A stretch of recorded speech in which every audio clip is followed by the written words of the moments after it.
Bonjour everyone, Pantoufleee here today for a new video in which we have the pleasure of talking about gun sounds. Because yes, the 9.2 update just dropped 2 hours ago from what you're seeing right now. And it's godly amazing. Really, in my opinion, the immersion into the game thanks to those new gun sounds is amazing. On top of that, we're not only here to talk about gun sounds, but also about how wargaming is now really, in my opinion, competing with the mighty tank company. World of Tank Blitz, let's say, is going to enter a phase in which it will definitely have to compete. And therefore, we're going to see more and more updates and more valuable things like premiums, collectible, etc. And it's some good news, but definitely right now what I really want to do is having some fun with this little tank. The sound, boys, the sound is just... Bonjour everyone, Pantoufleee here today for a new video, and finally the 9.2 update drops, and with it comes those amazing gun sounds that I'm about to demonstrate with the best tank to demonstrate that, aka the FV183. But we're not necessarily only here to talk about the gun sounds, even if it's quite satisfying. But it's going to be only the first 2 minutes of this video, because after I'm gonna show you what the 9.2 update didn't tell you, because yes, we do have a patch in which beautiful sound.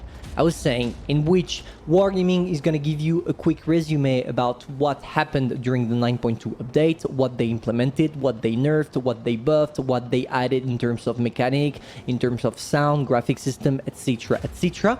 But they don't exactly tell you what kind of new tanks you are going to be able to see, what new game modes are in, etc, etc. And this video is for you to understand and to know about what Wargaming doesn't want to tell you yet.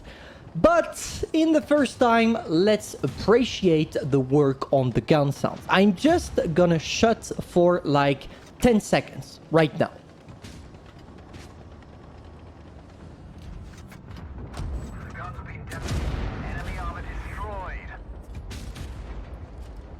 Don't you feel like the immersion in the game is better than before? Like currently, it just really feels realistic in terms of sound, at least. On top of that, if you are using a headset or something like that, you can now activate the 3D sound system, which implies that you will hear more clearly and also situationally where the sounds are coming from. For example, if the T92E1 was shooting at me when I was still looking at the FV183, only my right headset would hear the sound, so I will know that I have to turn around.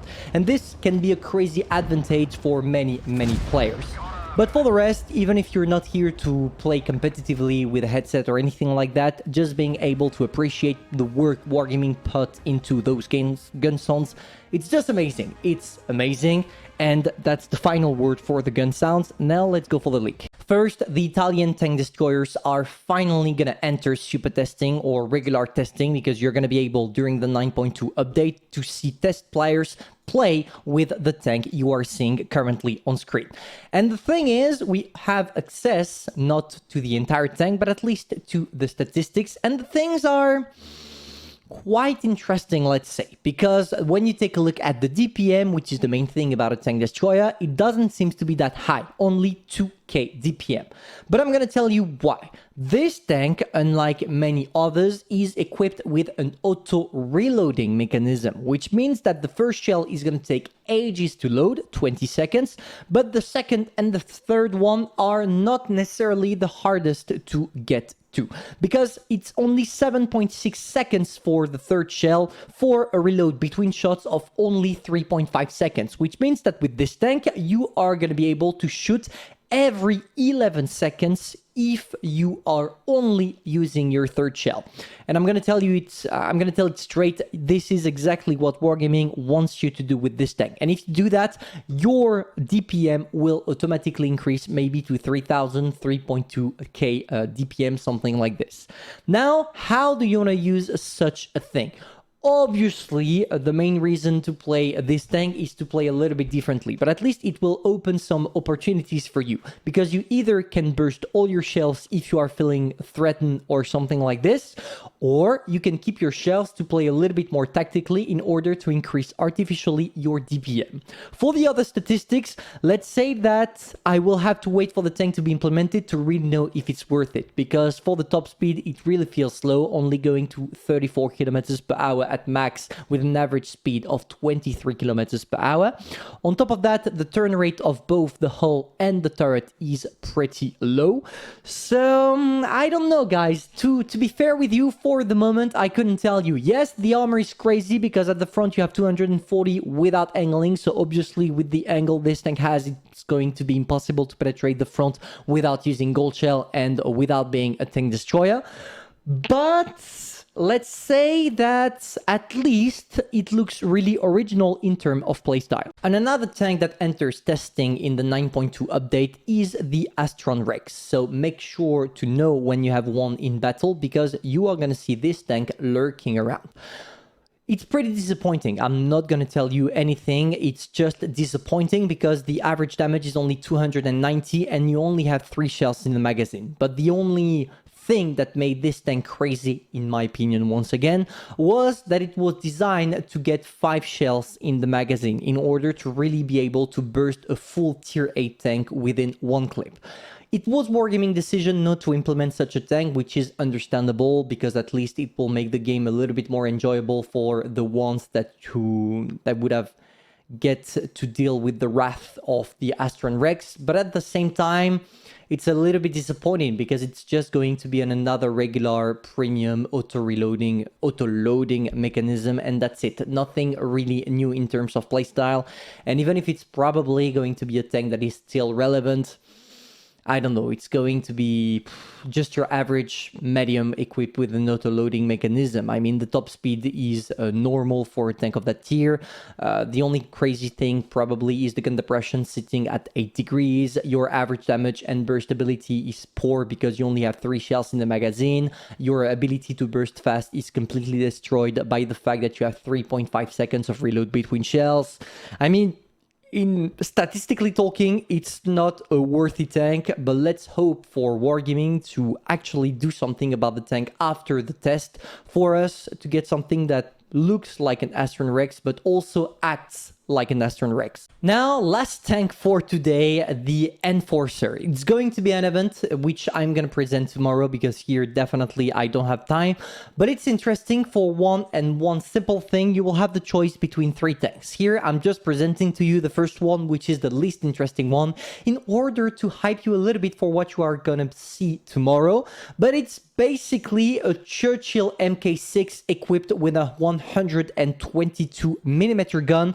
So obviously a big derpy one featuring 290 alpha damage if you manage to penetrate, and 350 with your high explosive. It's obviously not going to be the greatest tank ever because your mobility sucks, your armor is great, but you will not be able to penetrate. So in definitive, it's like having a KV2 that doesn't fit the KV2 role. The DPM is poor, the penetration is not existing, the depression is bad with the gun.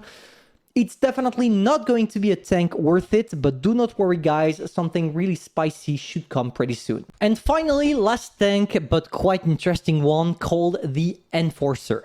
It's basically the upcoming Battle Pass tank for September, and as you can see, it looks like it's going to be a Blitz Nation tank. It's basically a P43 bis reskin with a 90mm gun, so a bigger alpha than the regular one, but of course that comes with the downside being less accurate and at the same time more reload time. So it's going to be a good alternative because the P43 bis was already a cool tank, and if I'm not mistaken, the P43 bis, or this one, has the turret of the tier 6 but the hull of the tier 7, which is going to be a real advantage for a medium at that tier. And hopefully when it will be out, I will do a video on it and I will present it the best possible way. On top of that, the top speed is 50 kilometers per hour, so pretty decent for a tank of that tier. 7 degrees of gun depression, making it a great versatile tank for that tier. You will be able to run across the map, to find any positions, and keep it quite easily. On top of that, I can't confirm it yet, but as it seems like you have a big gun mantlet, you will probably be able to bounce a couple of shells on that. And if it's the case and that the gun mantlet is actively bouncing every single shell, it's going to be a great tank to use in all down, and therefore probably one of the greatest mediums at tier 6.